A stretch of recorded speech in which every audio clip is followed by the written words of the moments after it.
Do you find yourself attracted to men who feel undeniably safe, joyful, accepting, warm? Men who could make even doing chores feel like fun, who feel like a built-in best friend? Someone who understands and accepts you, maybe even someone you could eat 11sies with? If this is the deeply comforting dynamic you crave, it sounds like your dream man is the cinnamon roll man. I was so worried I baked a whole cake. And then I ate a whole cake. I'm really sorry. Well, I got another cake cooking. You can come over and we can eat it, or just smash our faces into it.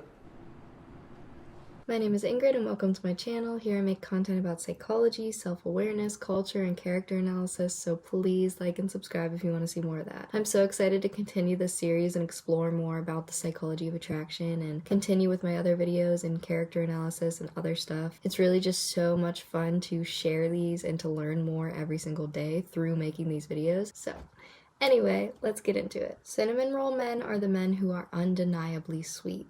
Again, they feel like a best friend, someone comforting and safe compared to the cold and confusing men that you might be used to. Even aesthetically, they can be softer, a bit shorter, more approachable, and deeply comforting, which makes them feel even more like a potential best friend because they're on your level. They're not domineering over you like a challenge. When I first met you, like I said, I was worried that I was going to be too tall. Our height difference is one of the cool things about Peter and MJ. Love it. These men are often seen as those who fully accept their partner unconditionally, sometimes even to their detriment, but it allows you to have a stable and grounding presence while you heal, calm your nervous system, and relearn safety. With these men, you know they're not going to make you earn anything. Once they've become devoted to you, it's deep, even unbreakable. He's often seen as the man who's overlooked at first, but when things finally click, you realize he has the potential to be someone so devoted and freeing, like a breath of fresh air. I see a great romance for you. The man you're going to marry. Tell me more. I can see that he's a very powerful bender. What did you just say? Nothing, just that Aang is one powerful bender. I suppose he is. In the roles these men are cast into, they're often self-sacrificing, which really allows them to exude a sort of masculine and heroic energy in a way that's much different than the traditional alpha superhero type. They're not battling to prove their masculinity, it's inherently shown in the actions they take when they deeply care for their partner. Only one victor may be crowned. Good luck, and may the odds be ever in your favor.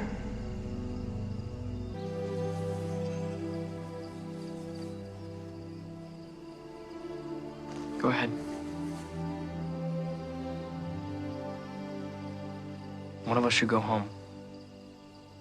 These men tend to provide some sort of comedic relief in their roles, which really speaks to their energetic pull on a partner as well. They are the calm and the laughter in between intense and dramatic scenes, and that is not done in a way that feels like a denial of reality, but simply how they process emotion. Don't know where we're gonna get on this, Lincoln. I want to watch 4 rom-coms a year. I gotta push back and I'll give you 2. 3, no laughing at them, only laughing with them. Their humor specifically tends to be softer, self-aimed, or more situational. They don't use humor as a way to hurt others, but to brighten the spaces that they're in. At times, they're not even trying to be funny, but come off intrinsically as so because of their simplicity and warmth. When you say convince them, you mean like I could have called them? Yeah. I could do that.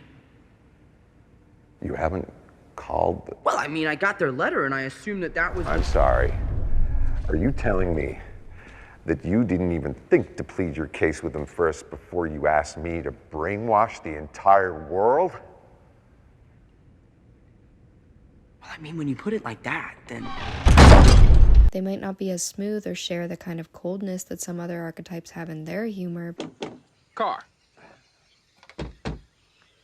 Car. International House of Pancakes. But they really effectively use humor to disarm or allow others' guards to come down. This is part of the reason they're so widely liked by anyone they come in contact with. They feel naturally calming to one's usual defensiveness, they feel highly trustworthy, and are clearly non-judgmental. You're going to fit in real well around here.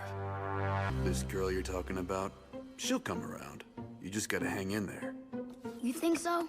Sure. Yeah, you're a catch. They may have learned early on that their value came from their ability to soften a room or comfort whoever they're speaking to, often also being highly naturally empathetic. To them, this humor may have developed as a sort of survival trait, realizing early on that they weren't exactly lusted over or brooding, but instead proved their worth through laughter, loyalty, and kindness. This also allowed them to stop trying to compete with other more hyper-masculine types of men, learning to care less about the way they're perceived externally and more about the way they can make others feel. They can be self-deprecating, not overtly easily embarrassed, and the type of person who makes everything feel fun. Do you wear wigs?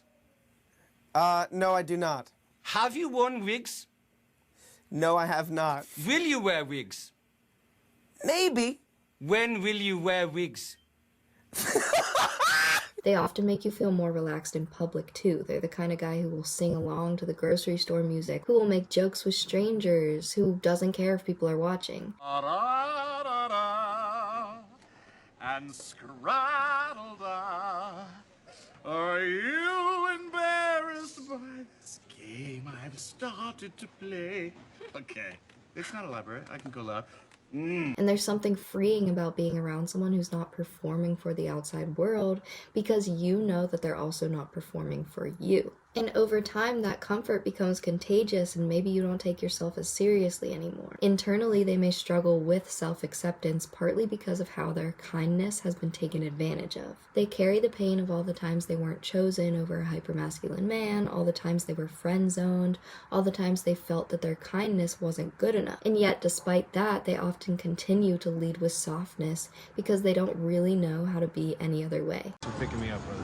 Well, you know, do you think I'm gonna miss my celly getting out? Hey, how's your girl, man? She left me. Oh. Yeah, my mom died too. And my dad got deported. But I got the van. It's nice. Yeah, right? Even when it hurts or when it feels like the world only rewards coldness, distance, and dominance, their true nature is to be the opposite. These men may struggle to express their own needs, often placing the needs of those that they love high above their own, which is often why we see this dynamic of literal self-sacrifice. They will go to absolute hell and back to try to save you, placing themselves in danger to make sure that you don't have to. Even when they're badly hurt, their first instinct might be to forgive, not necessarily because of avoidance, but because they're wired to be accepting and devotional despite everything. In relationships, cinnamon roll men often play the role of the steady emotional presence, being the one who offers unconditional support, shows up without being asked, and sticks around even through the chaos. These are the type of men who will hear you scream, see you break down and freak out, and all they do is give you a hug. He's killing you because you're letting him. You're just jealous because Ted and I have a bond you and I never could. You're just trying to hurt me. Get out. Get out! You need to let him go. Get out! You need to let Get out! let him... Get out! Get out! Get out! Get out! It's okay. I wish I could take it all back. It's okay. They're often the emotional sponge in a relationship, the one who absorbs all of the intensity for you. They feel capable of holding your full range of emotion without judgment, but over time, this can make them internalize pain that they never actually express. They want to be your calm, your constant, your safety, and sometimes that means they silently carry a lot more than they actually let on. They take the emotional beating because they understand that you're hurting and they know that they can handle it. They actually possess a lot of emotional resilience, and they don't care what baggage you bring to a relationship. If it's past pain, anxious or avoidant tendencies, even children. They're rarely the partner who tries to lead or direct you. They want to walk beside you, fully accepting who you are in this moment, even whenever you're being messy, crazy, or contradicting yourself. They might even want to do everything they can to help you rid yourself of pain, and seeing you face it while they get to comfort you might make them feel more drawn to you. Nobody needs me. I do. I need you. But this is exactly why they may struggle at times with being walked on or choosing partners who take advantage of them. Often seen in their roles, they can be treated as a sort of backup boyfriend. Women who need and crave self-discovery, challenge, or someone to push them sometimes feel a draw towards this archetype to be a safe haven from external or internal confusion that they're facing when they're secretly lusting after or involved with a more difficult or stimulating man. Because these men are so drawn towards being a sort of savior for chaos, they may find themselves pouring all of their energy into unavailable partners, expecting a romantic reward for their dedication, but instead being met with someone who is unsatisfied or craving more. And this is why they can often be mistreated, cheated on, or friend-zoned. It isn't until this archetype finds a partner who isn't looking for a challenge or an escape in someone, but someone to complement the actual safety that they desire, that they find a good match. To reiterate this concept with the perfect example of this dynamic, Anna, in my all-time favorite rom-com, He's Just Not That Into You, is having an affair with the married Ben, while casually dating the cinnamon roll Connor. She won't sleep with Connor, but uses him as her emotional safety blanket, talking to him for hours on the phone, calling him sweetie, cuddling, asking for massages. I guess I'll see you later. Are you going to class? Or? Yeah, no, I have something. I'll see you. Okay. Okay, bye. Okay, bye.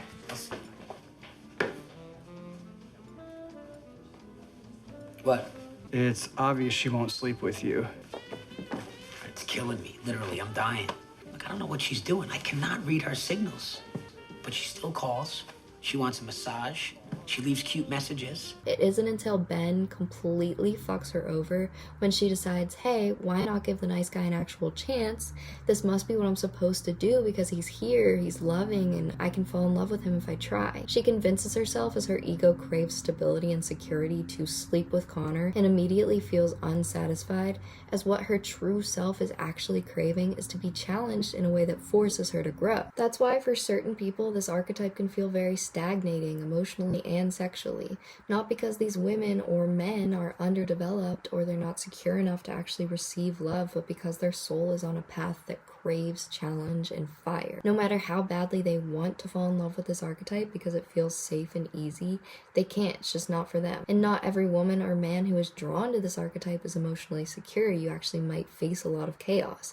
But what your soul craves is comfort, stability, and lightness. Maybe you even dated someone or have a pattern of being drawn towards people who feel cold or make you work for affection and approval, or you've been working for affection and approval your whole life. Maybe you've finally reached a point where your internal self is like, I just need rest, and both of those things are okay. They're just two totally different paths. In the end, we see Anna explain that she actually is turning to self-discovery, which is for the best. What I've been focusing my energy on, like a self-discovery, as opposed to dating. I don't know, maybe dating's a little overrated. Good friend of mine and I are going to India for a few months. Cinnamon roll men are also often emotionally vigilant, picking up on shifts in your tone or demeanor quickly. Though they may not challenge or push you to unpack these wounds, they provide you with a comforting space to do so. They allow you to release, to heal, to experience the full range of yourself, and are still there loving you unconditionally when you're done. I'm meant to be a polyamorous queen. I understand. You got too much love for just one person. You are so special, such a heart on you. You're gonna be an amazing dad and husband, and you should have those things if you want them. I just don't know that I do right now. We'll figure it out when it's right. Is it insane that I'm still hungry? No, not at all. And that's why I brought the cake in here. Ideally. Because one other setback that these men may face in relationships is a buildup of resentment from years of not expressing or withholding boundaries, sweeping things under the rug to keep the peace, trying to take the emotional blunt of the relationship because they feel more equipped to do so, or becoming sort of emotional punching bags in relationships that they still feel deeply devoted to despite the pain. Why am I attracted to a person I know isn't good? I happen to know the answer to this. Because you're hoping you're wrong, and every time she does something that tells you she's no good, you ignore it, and every time she comes through and surprises you, she wins you over, and you lose that argument with yourself that she's not for you. Exactly. And on top of that, there's the old standby. I can't believe a girl like that would actually be with a guy like me. They can find themselves in situations where they've taken on more than they could handle, feeling that it's their full responsibility to care for themselves, their partner, even their eventual whole families, so no one that they love has to suffer. But in the same way, their self-sacrifice can almost feel limiting to the other parties involved. So it's important for this type to learn good communication, boundaries, and understanding that everyone is responsible for their own emotional development. So what does it really say about you if you're attracted to these type of men? It likely means you've reached a point where your nervous system wants peace more than it wants excitement. You might have spent years drawn to men who were unavailable, challenging, or emotionally unpredictable, men who made you feel like love had to be earned. And now you're craving the opposite. You don't want to work for acceptance. You don't want your appearance or your personality to feel like a resume. You want to be seen for your whole truth, ugly and all, and still be loved and held. And maybe the pull towards this archetype is a signal that your body is ready to feel safe again, and you're open to a version of love that's actually easy, even if it's not necessarily challenging or stimulating. It might also mean that you've become more protective of your own energy and more selective about who gets access to it. You're tired of being drained and destabilized. You want someone who stabilizes the chaos you feel within and experience in the world. But in the end, it's only a passing thing. This shadow, even darkness must pass. A new day will come. And when the sun shines, it'll shine out the clearer. Those were the stories that stayed with you. You also probably want silliness, ease, and laughter. You want someone you can watch a movie with on a Saturday night, eating snacks and making jokes. You want someone who brings out your funny side, who makes your heart feel lighter, who makes everything feel simpler. You don't want to spend your days bracing for emotional impact. You want to know that you're coming home to comfort. There's a kind of emotional maturity in realizing that you don't want to chase love anymore, that you'd rather have something simple and real than something that feels cinematic or draining. Maybe you've outgrown the version of yourself that was addicted to anxiety or performance. And maybe now you crave the kind of love that doesn't keep you checking your phone over and over again, losing sleep, trying to look visually perfect or say the right thing, but the one that actually lets you rest. If in the past you felt like your sensitivity, your ambition, or your intensity had to be tucked away to be lovable, the draw towards a man who simply lets you be and fully be can be extremely healing. This attraction can also reflect a deep desire to feel emotionally safe in your femininity specifically, despite your gender. Cinnamon roll men often create space for their partners to be the more chaotic, expressive, or creative one in the dynamic without making them feel crazy or like they're too much. They often don't try to suppress the feminine range of emotions in a way that a different archetype might, but allow it to be handled and held. So cinnamon roll men might not be the one who sweeps you off your feet in some huge dramatic way, but they could be the ones who actually stay through the ups and downs of life. They bring you peace where you used to feel chaos, and if you're feeling drawn to them, there's probably some part of your system that's ready for that deep comfort. Ready for someone who doesn't make you work for love, who doesn't try to be the main character, or doesn't ask of you what you don't deserve. Just someone who wants to be there fully for you through it all. And that's all I have for this one. Let me know what other videos you'd like to see, and please remember to like and subscribe because it really helps my channel and I love doing this. Thank you so much, and I'll see you next time.